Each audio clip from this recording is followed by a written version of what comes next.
छत्तीसगढ़ी गाने देखने के लिए हमारे YouTube चैनल को सब्सक्राइब करें और नए अपडेट्स जानने के लिए बेल आइकन के बटन को क्लिक करें।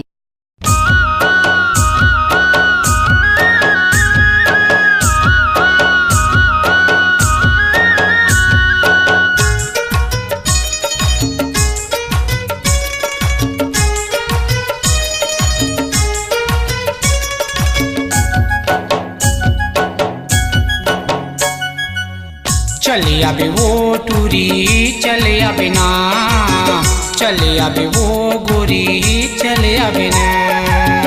चले आहू रे बैहा चले आहू ना, चले आहू रे टूरा चले आहू ना। पीपर के छाँव माँ धारिया मोरे गाँव माँ, पीपर के छाँव माँ धारिया मोरे गाँव माँ। देखत रही हूँ बैठ के चले आहू रे बैहा चले आहू ना, चले आहू रे टूरा चले आहू ना।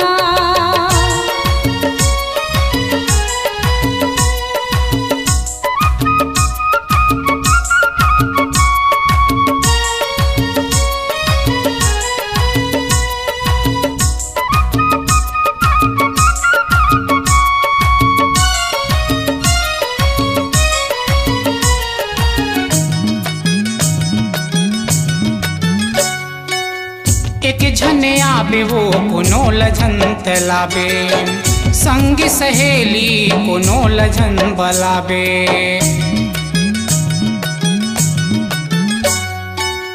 नहीं तो भुलावा मैं हाँ जरूर आहूँ, नवेला बता दे तेला पूछत आहूँ। मन के आसमां आही के पास माँ, मन के आसमां आही के पास माँ। देखत रही हूँ बैठ के चले आहू रे बैहा चले आहू ना, चले आहू रे टूरा चले आहू ना।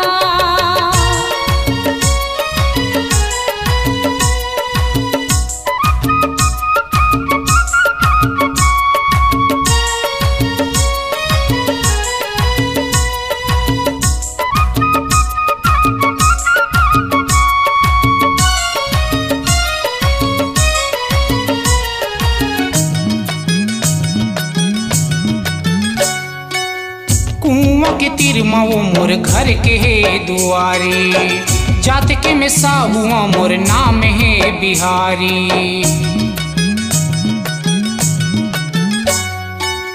सुखर लागी से बैहा तोरे गाँगा, सुरता राख रही हो पगला तोरे नाला।